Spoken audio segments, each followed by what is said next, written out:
C'est désormais officiel, Kai Havertz signe à Arsenal pour une soixantaine de millions d'euros. On verra par la suite si c'est un beau transfert ou pas. En tout cas, l'idée me semble plutôt intéressante malgré un passage plutôt mitigé du côté de Chelsea. D'autres noms sont annoncés du côté d'Arsenal, on peut penser notamment à Declan Rice. Et l'Arsenal travaille plutôt bien dernièrement pour recruter, il y a quand même eu de belles recrues. Mais on va voir que ça n'a pas toujours été le cas. Bonjour à tous, j'espère que vous allez bien, écoutez-moi, tout va pour le mieux, très heureux de vous retrouver pour cette vidéo et aujourd'hui, vous l'avez compris, on va donc faire le 5e épisode des pires transferts. Et après avoir parlé de Chelsea, de Lyon, de Barcelone et également du PSG, on va partir à nouveau en Angleterre et on va parler d'Arsenal et on va voir qu'il y a quand même pas mal de pépites. Et on va donc parler de 20 transferts qui sont des échecs, certains sont plus des échecs que d'autres. Beaucoup à cause du contexte. Je rappelle une nouvelle fois que le but de cette vidéo, ce n'est pas de dire que les joueurs sont mauvais ou quoi que ce soit, c'est juste de dire que voilà, le transfert n'a pas marché. Des fois c'est simplement dû à un niveau qui était trop haut pour eux, des fois c'est clairement le contexte qui était pas bon, et voilà, mais en tout cas en aucun cas on va dire que les joueurs sont mauvais. En tout cas si la vidéo vous plaît, n'hésitez pas à liker, n'hésitez pas à vous abonner, c'est très important pour le référencement. On file vers les 10 000 abonnés, si on peut avoir voilà, ce chiffre, ce nombre à 5 chiffres assez rapidement, ce serait vraiment fou et un beau palier pour la chaîne. Merci beaucoup pour le soutien dernièrement, franchement ça marche super bien les vidéos. Et donc si c'est toujours pas fait, n'hésitez pas à vous abonner, liker pour que la vidéo soit le plus référencée et que beaucoup de gens découvrent la chaîne. Encore merci à ceux qui le font. Et c'est parti, on rentre dans le vif du sujet. On va commencer par le plus évident, mais forcément on va parler de Nicolas Pepe. Nicolas Pepe, on l'a vu du côté d'Angers, on l'a vu du côté du LOSC où il est clos totalement. Il fait des super saisons, notamment la 2018-2019 où il forme la fameuse BIP qui marche vraiment très très bien. Et Arsenal, sur un coup de folie, va descendre 80 millions d'euros pour Pepe. Alors Pepe était un des meilleurs joueurs de Ligue 1, si ce n'est le meilleur joueur de Ligue 1 au moment où il part.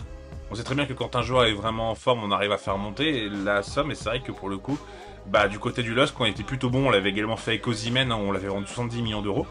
Et donc on vend 80 millions de Nicolas Pepe, sauf qu'une fois qu'il arrive à Arsenal, ça se passe pas bien du tout.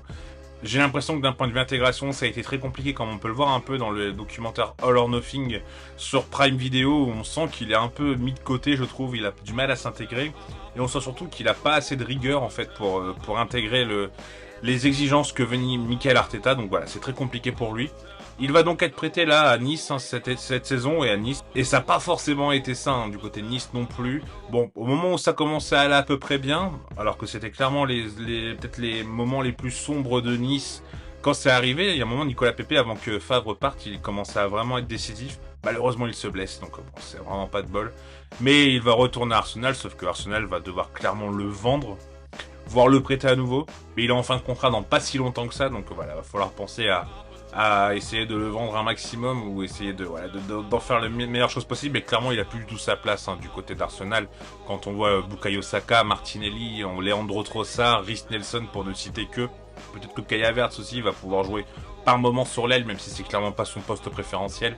Mais c'est vraiment une grosse déception de Nicolas Pepe. Pas forcément étonné, pour être tout à fait honnête.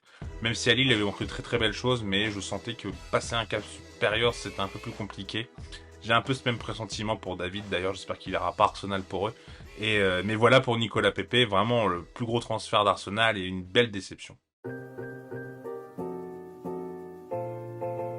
J'ai oublié de préciser, mais cette vidéo, à la base, je voulais le faire avec un supporter d'Arsenal et je voulais le faire avec un que vous connaissez vraiment bien, avec un match de foot. Qui supporte Arsenal, malheureusement, son planning ne permettait pas de pouvoir faire la vidéo. Voilà, vous voyez, il est en train de sortir pas mal de vidéos sur l'équipe de France et clairement, ça lui a demandé énormément de travail. Et il m'a quand même donné gentiment des noms, il y a pas mal de noms, c'est lui qui me les a donnés. Et donc on va parler d'un nom qui m'a donné, et ça m'a assez surpris, mais au final avec du recul, je l'ai mis quand même. C'est Alexandre Lacazette. Alexandre Lacazette, moi je suis supporter lyonnais, donc je suis un grand fan d'Alexandre Lacazette. Mais c'est vrai que quand on prend un petit peu de hauteur, on peut pas dire que son passage à Arsenal a forcément été excellent. On peut pas dire qu'il a été nul non plus. En fait, ce que me disait Max, et je suis assez d'accord avec lui, c'est que pendant son passage à Arsenal, en fait, il a pas évolué. Et vu le prix du transfert qui était quand même de 60 millions d'euros, on était quand même en mesure de s'attendre à ce qu'il se développe et ce qu'il devienne de mieux en mieux. Ça n'a pas forcément été le cas par rapport justement à un Giroud et qui pour le coup a vraiment su quand même se démarquer et s'améliorer d'année en année. Lui, Lacazette, ça n'a pas forcément été le cas. Après, encore une fois, c'est un contexte qui était particulier. Il y avait une entente qui était plutôt belle quand même avec Aubameyang. On peut pas dire que ça a été le plus mauvais joueur d'Arsenal non plus, mais on peut pas dire que c'était un transfert réussi à 60 millions d'euros, vu ce qu'il a apporté.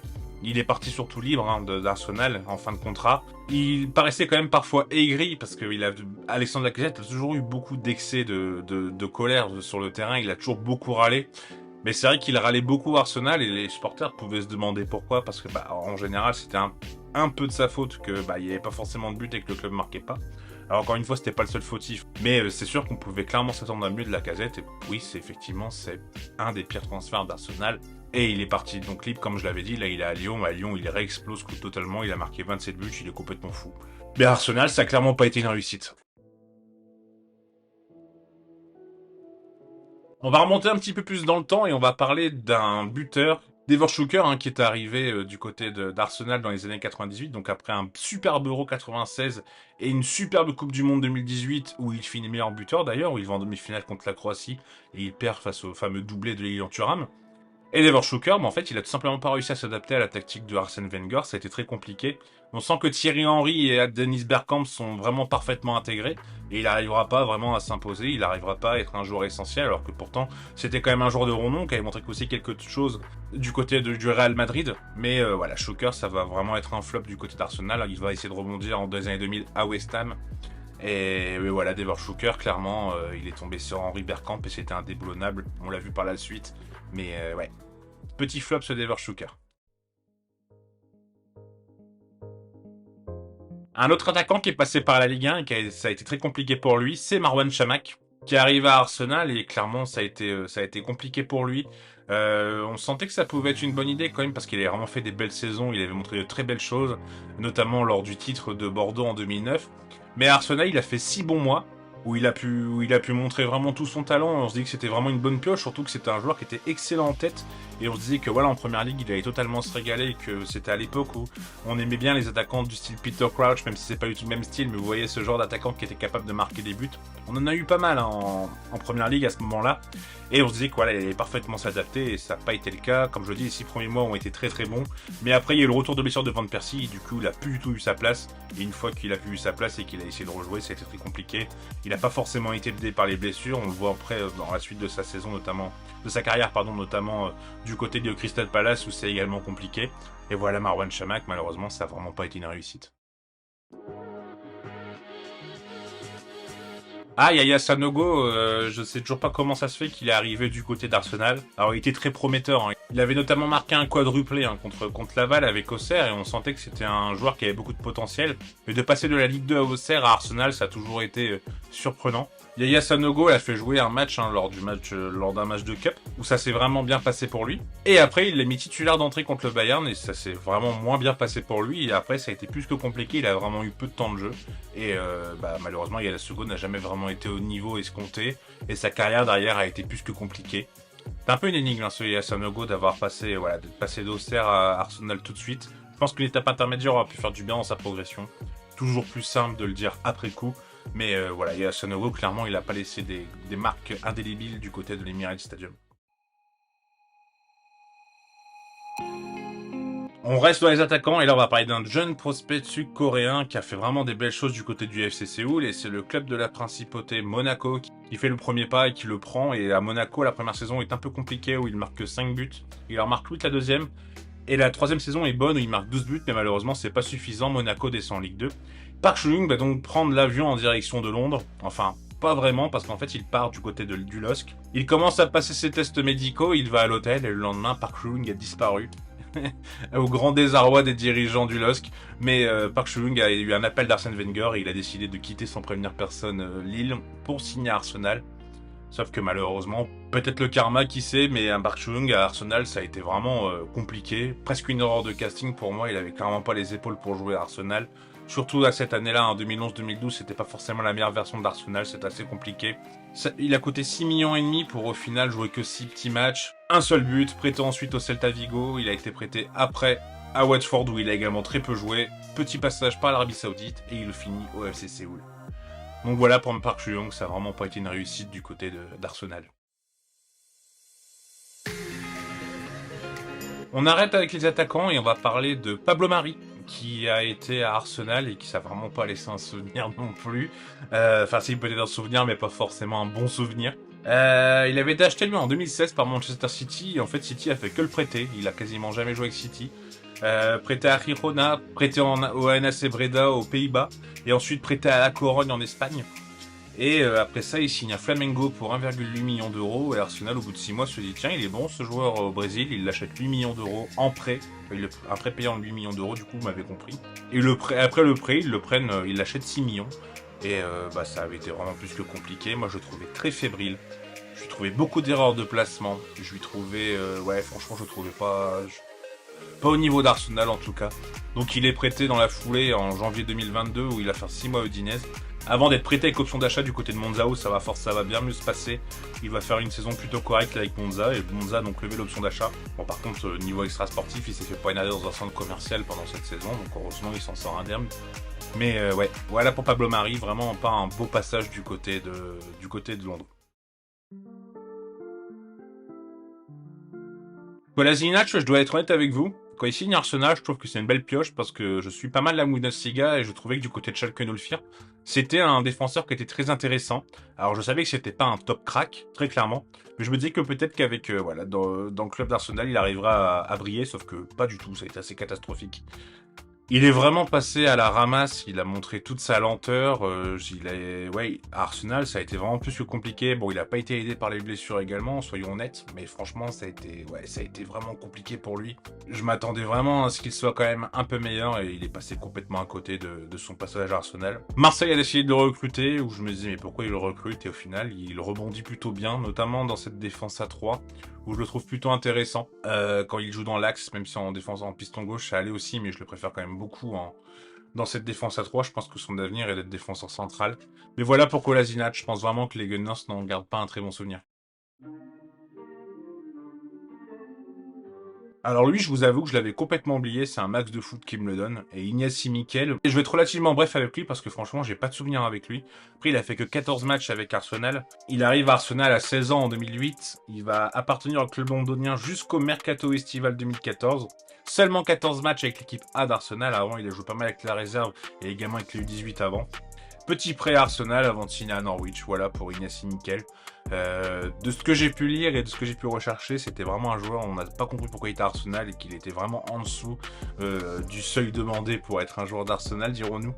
Mais ouais, voilà pour Ignacy Miquel, je vous avoue, pour être tout à fait honnête, de ne pas avoir de souvenir de lui, mais voilà. Les gens qui ont joué à FIFA et qui ont également joué à Football Manager, Carlos Vela, vous savez très bien que ça vous parle, c'était vraiment une pépite à aller chercher. Et quand il arrive de Guadalajara en 2005, je l'ai dit du premier coup, quoi, la Guadalajara, hein, c'est plutôt une belle performance. Et on se dit que pourquoi pas, sauf que clairement il n'arrive pas à s'intégrer. Hein. Passer du Mexique à l'Angleterre, c'est clairement compliqué d'un point de vue tactique et surtout d'un point de vue physique. Il va enchaîner 5 prêts avant de finir à la Real Sociedad en 2012, où pour le coup, là, il va vraiment être bon du côté de la Real. Il va vraiment faire de très très belles choses, il va briller. Et il a ensuite joué en MLS où ça se passe plutôt bien pour lui. Donc voilà pour Carlos Vela, juste une petite erreur de parcours, mais sa carrière n'a carrément pas été gâchée. Et une chose qui est certaine, c'est qu'il avait vraiment beaucoup de talent.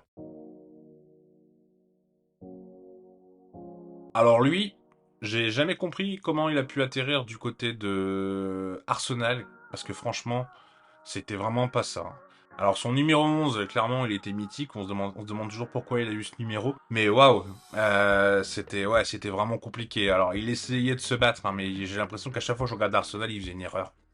C'était vraiment compliqué pour lui. Et il est resté que 2 ans. En plus, il y a eu je me rappelle, il y a eu un fait marquant.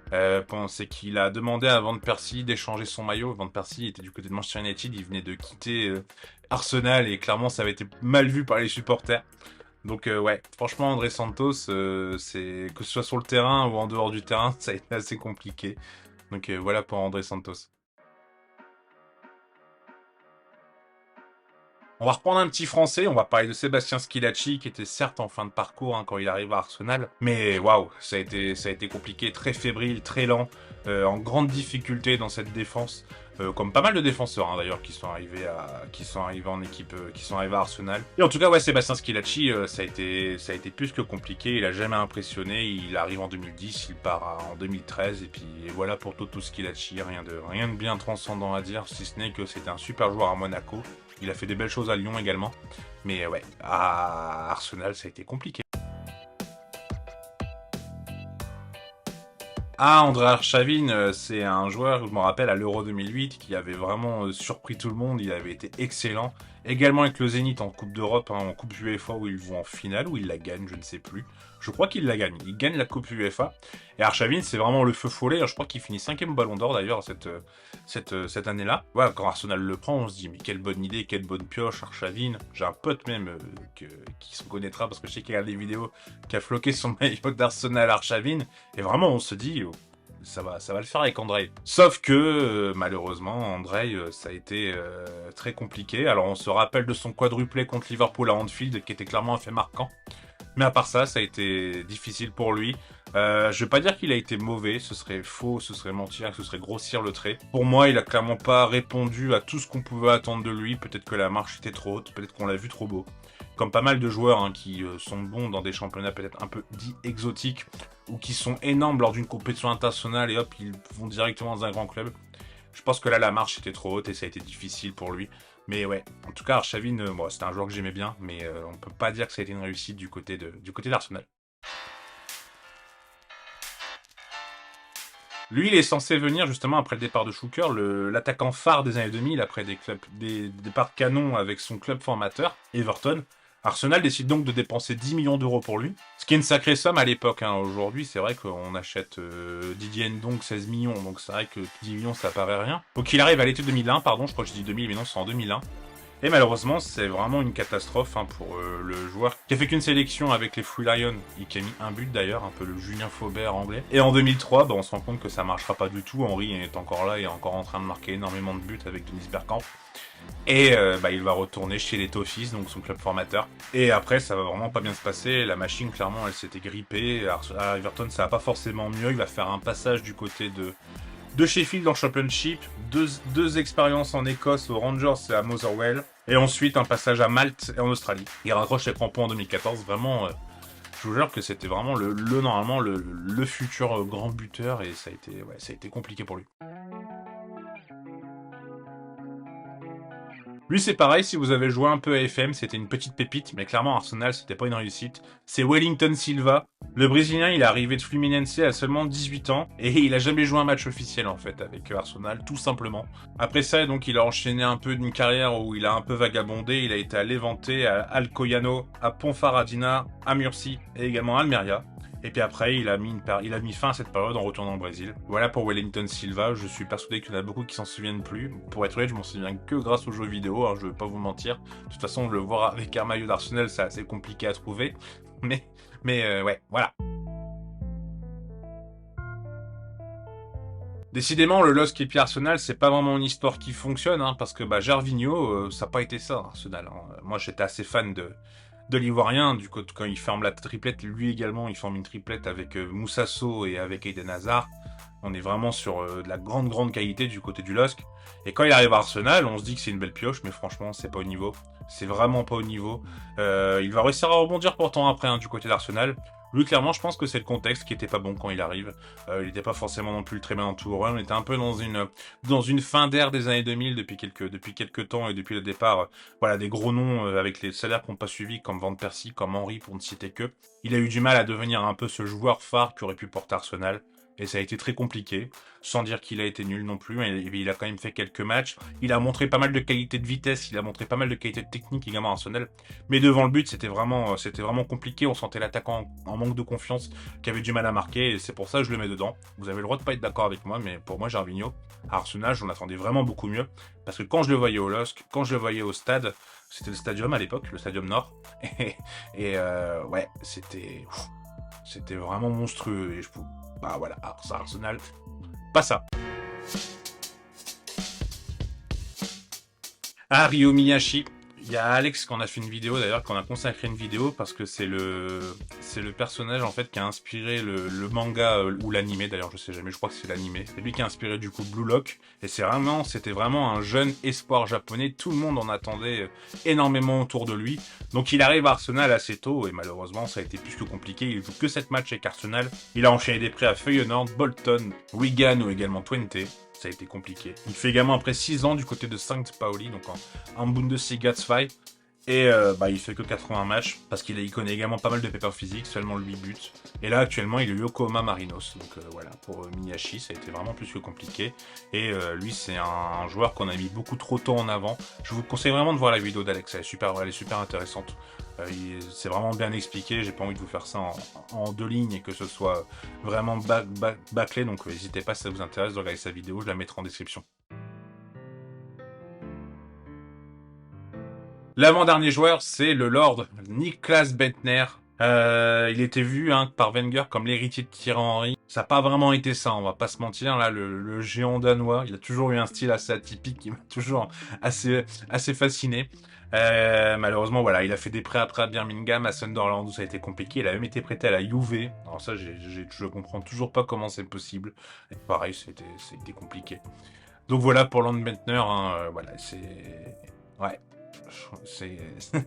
C'était vraiment un Peter Crouch un peu raté, si je puis dire. C'est méchant, hein. J'ai pas envie d'être méchant, mais Peter Crouch, on l'a toujours vu comme un gros robot qui était pas capable de faire beaucoup de choses avec le football, avec le ballon. C'était pas forcément faux, mais il avait quand même une certaine technique et une certaine justesse. Lui, Bentner, c'était vraiment compliqué quand même, hein. Et le dernier, on va finir par un Lyonnais, enfin un ancien Lyonnais, on va parler de Kim Sällström. D'ailleurs, je sais pas si ça se dit vraiment Kim Sällström, parce que d'un coup on nous a dit qu'il faut dire Sällström. Ça se trouve c'était un mensonge, mais je l'ai suivi. N'hésitez pas à me dire en commentaire. En tout cas, Kim Sällström, il a débarqué du Spartak Moscou. Donc il arrive à Arsenal, il est clairement en fin de carrière, hein, mais il a quand même des bons restes. On voit notamment avec la sélection suédoise. Malheureusement, il se blesse au dos à Arsenal. Il fait seulement que 4 apparitions. Et il part, donc honnêtement, je serais même pas étonné qu'il y ait des gens qui se souviennent pas que Kim Sällström a joué à Arsenal. C'est pour ça que je le mets dans la liste et qu'il m'en fallait 20. Donc voilà, pour Kim Sällström. Je me suis rendu compte que finalement dans ma liste j'en avais 19, donc je vais en ajouter un 20e, j'ai mal compté, et le 20e, je vais avoir une pensée pour José Antonio Reyes, qui n'a pas forcément été le joueur qui a été le plus mauvais, loin de là du côté d'Arsenal, mais on pouvait quand même s'attendre à mieux de sa part. Et heureusement après il a eu une belle carrière, malheureusement il est décédé il y a quelques années, mais d'un accident de voiture, mais voilà, je n'ai pas envie de rentrer plus dans le détail, mais j'en profite pour quand même lui rendre un hommage, parce que c'était un joueur que j'aimais beaucoup, que je trouvais assez intéressant, pas forcément une réussite du côté d'Arsenal, mais voilà. J'espère que la vidéo vous aura plu. En tout cas, j'ai pris beaucoup de plaisir à travailler. Je vous remercie à Max de Foot, franchement, qui m'a pas mal aidé, qui m'a donné 10 noms, 9 ou 10, et ça m'a vraiment pas mal aidé. Il m'a donné, j'avais des noms que j'avais complètement oubliés, dont un où franchement, je me rappelle plus du tout. En tout cas, si la vidéo vous plaît, n'hésitez pas à liker, n'hésitez pas à vous abonner. On se retrouve la semaine prochaine. On va parler de joueurs qui jouent dans des clubs qui sont relégués en Ligue 2, mais qui doivent, pour moi, rester en Division 1, en première division, ou en première division, qu'elle soit française ou qu'elle soit d'autres. Je vous souhaite une bonne journée ou une bonne soirée en fonction de vous regardez la vidéo, et je vous dis à bientôt. Prenez soin de vous. Tchuss!